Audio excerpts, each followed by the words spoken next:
But her tacos. His name is Nachos, and he sells tacos. No, his name is Nacho, because it has a, okay. Her dad's restaurant, her dad's name is Nacho. Okay. But her mom and dad have different plans, leading Finn to choose between not disappointing her traditional Mexican-American parents or following her own path. When she confesses a secret she's been keeping, her world is sent into a tailspin. But then she meets a cute new hire at Nachos, who sees through her hard exterior and asks questions she's been afraid to ask herself. Xander Amaro has been searching for a home since he was a little boy. For him, a job at Nachos is an opportunity for him. For just that, oh god, I can't read. Chance at a normal life to settle in at his abuelos to find the father who left him behind. Damn, that sucks. When both the restaurant and Xander's immigrant status are threatened, he will do whatever it takes to protect his newfound family and himself. Together, Pim and Xander must navigate the first love and discover where they belong in order to save the place they all call home.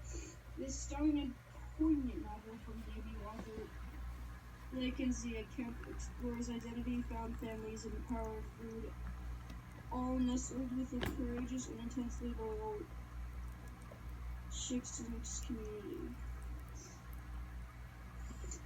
Beautiful, gorgeous, perfect, gorgeous, sexy, perhaps.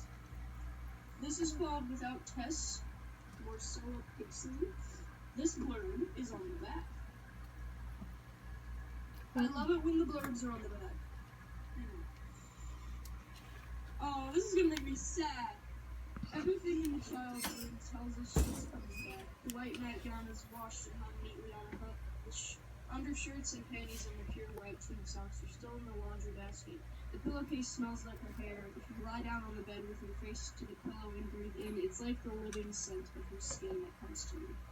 The smell of her asleep and breathing deeply, and if you wander around in bare feet so that your toes sink into the rug, if you wander around and touch things with the very tips of your fingers, let them glide like feathers across her quilt, her walls, her desk, her dresser, if you spin very fast in circles the way she used to do, and let the death room swirl around you like a cocoon wrapping you in white silk threads, you could imagine that at any moment she's going to explode through the door, laughing with her mouth wide open at the perfection of this final joke.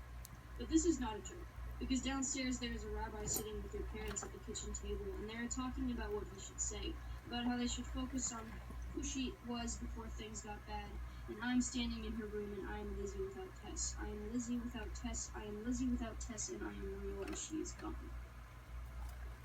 So that's gonna be a sad one. Mm-hmm. This one is a graphic novel. I can't. Himawari House by Harmony Becker.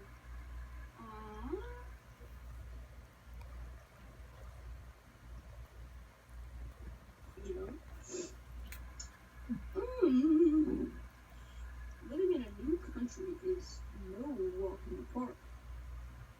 No lolly in the hallway. If you ask me, because I can't fucking read. Well, I can read cursive, it's just, it doesn't look right. Like, I know that's walk in the park, but it looks like Wally the Polly, or like Wally the Polly. First of all, the art. Oh. Beautiful.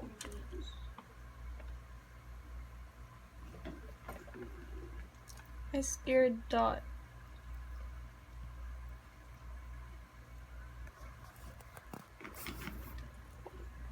Sorry.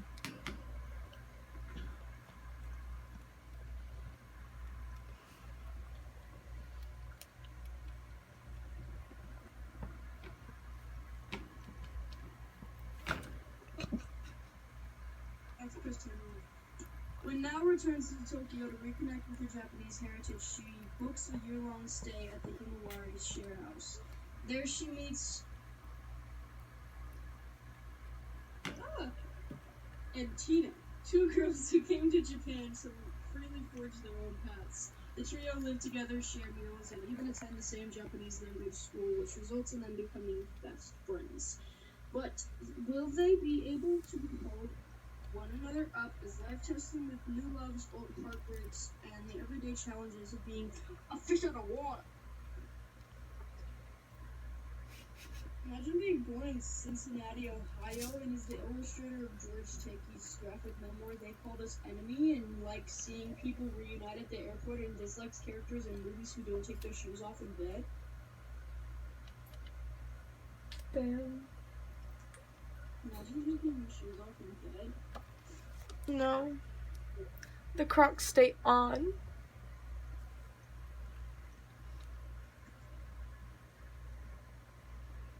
The Shrek slippers stay on during sex.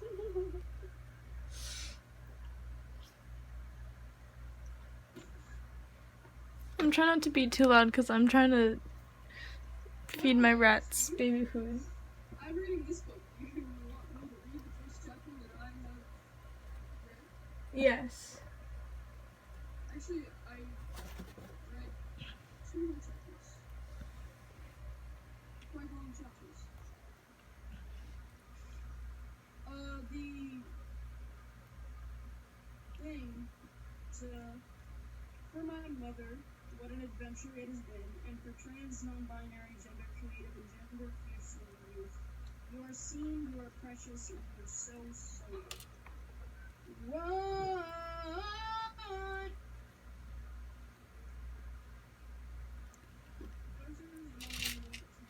Some asshole on a dirt bike stayed before the city.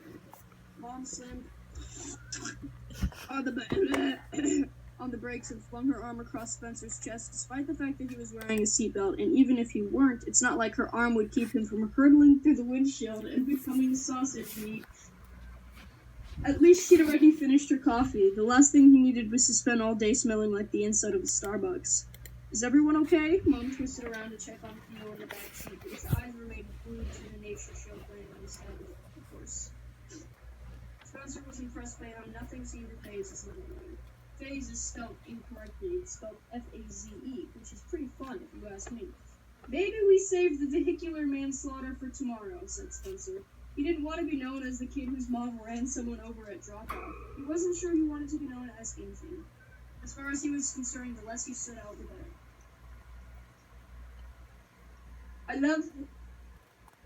Anyway, Mom ignored him as she steered the car more carefully down the 3-lane drive and parked at the curb. Promise me you'll make an effort today. Talk to people, smile sometimes. She talked in one of his earbuds, pulling it out of his ear. A muffled da-da-da-dum from the song he was listening to trickled out into the car. That's my favorite song! Da-da-da-da-dun! Da-da-da-da-da-dun! Da-da-da-da-dun! I wouldn't kill you to be more social. I'm trying. Mom's jaw clenched. That's not funny, Spencer. Not after last year. Nothing last year. Too soon, said Spencer. If he turned it into a joke, he could pretend that he didn't wake up in the middle of the night, still heart racing, drenched in sweat, thinking about the incident. He called it the incident, so he didn't have to remember it all in excruciating detail. The threatening email, the picture of his face and crosshairs stuffed in his locker, the call to the school that prompted a lockdown, huddling in the corner of the dark classroom, the cold tile reaching heat through his body, and knowing that if something or someone got hurt, it would all be his fault. I'm serious, Spence. We don't have other options if this doesn't work. I know. I'm sorry. The back of his neck grew hot and prickly like it had whenever he was awakened in the small hours of the day by the creaky staircase as Dad crept up to bed after spending all night preparing for extra college courses he was teaching that summer to pay for Spencer's tuition. Nice.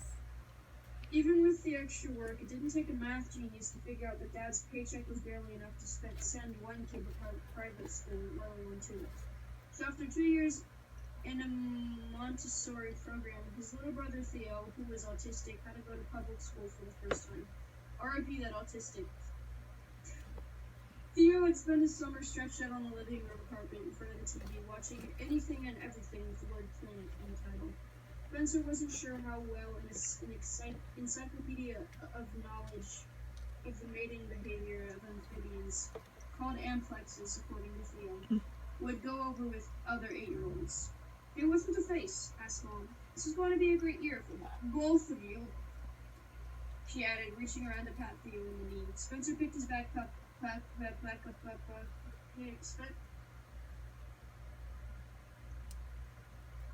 think it's blow my nose.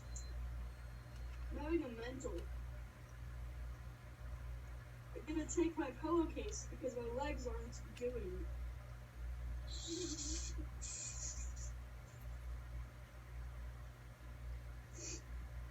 I guess this is my snot case now.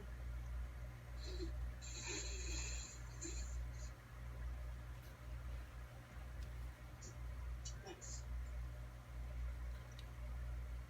Anyway. Spencer did indeed pick his backpack up off the floor and squeezed it to his chest.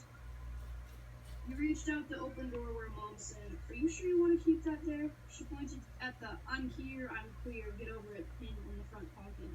Spencer's fingers brushed over the pin. He had the same conversation with Aiden over the phone last night. "Think of it as a test," Aiden had said. "If someone makes a big deal out of it, you'll notice it's clear. Besides, how else will you find the other queers?" "I'm just saying," continued Mom, "it's a bit provocative for your day one. Why don't you wait and see how the QSA meeting goes first?" Queer Straight Alliance. "That's today, right?" Spencer nibbled his bottom lip. Last night he had agreed with Aiden, but now, seeing the glittery rainbow letters sparkling in broad daylight, the idea of walking into the building with it on felt like sticking a target on his back. Sure, Oakley might brag about being the most liberal school in the county. After all, that's why they'd chosen it. But it was still in rural Ohio, where just that morning they passed half a dozen churches, one of which had a sign that said, "Don't be so open-minded or your brains fall out." He undid the clasp and tucked the pin in his backpack, hoping Aiden didn't ask him about it when they debriefed after school. "Alright, do you know where you're going?" asked Mom. "I think so," he mumbled. "If you're not sure, you need to ask for directions." "I know." He tried to keep the tinge of annoyance out of his voice. When Mom got anxious, she tended to treat him like a baby. But this was the big day for all of them. "Here," said Mom. He rolled down Spencer's window and leaned over him, calling, "Hey, you with the bike!" "You with the bike? You know your name. You with the bike? That's your name. You? Kid with the bike. You? Hey, you with the bike? You, the only kid on a high school campus with a bike?" No, there's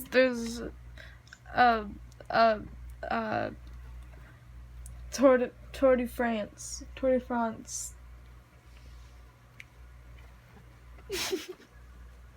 In the campus. I forget you don't know how a high school works at all. No, I'm funny. Sorry. I'm sorry about that. I'm sorry to assume you knew how things were going, how you knew how you did. I apologize. I know. Hey, you with the bike. Spencer slouched lower in his seat as several kids, including the boy on the dirt bike, turned to stare at them. "Mom, what are you doing?" The boy on the bike reversed, rolling backward to the car and stepping outside Spencer's window. "I'm sorry about cutting you off earlier, ma'am. I didn't want to be late." I'm doing his voice wrong, but I'm sorry about cutting you off earlier, ma'am.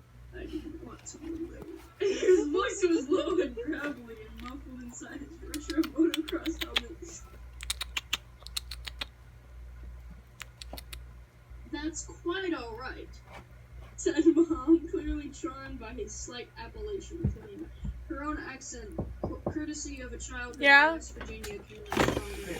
"This is my son, Spencer." So, would you want to? You know that piece of wood that you wanted to chop up? The Like, chop, you know, huh? the piece of wood that you wanted to like Are you not listening? No, hit the top. so, no. I'm listening. My brother had to. I'm sorry. What? How could you do this to me? I can't. You're not Okay. even listening to this book that you're not even interested in? I am So listening. you know the little What? log that you wanted to like hit with like an axe? on the top With so the- it look chipped. The Whatever. the fucking yeah, it's already in my aquarium, Okay, do you have so a different piece like that? Do you No. want to do that too? Okay. I was just saying. you gotta fucking. I have this little fucking thing now, so if you want Did you? Is it, What? What the Are you fuck? fucking high? Really? Yeah. Okay. Well, because this little thing, right? What? We have a little tomahawk thing, and I was saying it's What still the a little axe. Okay. And we don't care about it, so if you needed to break that, I'll have this. Okay, that's Okay, but if you don't need it, then okay. come on. That's lovely.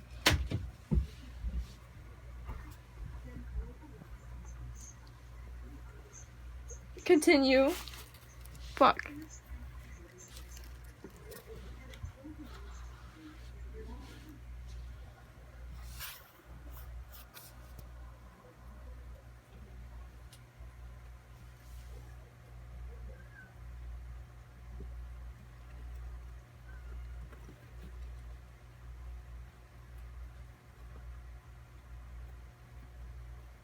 You good, broski?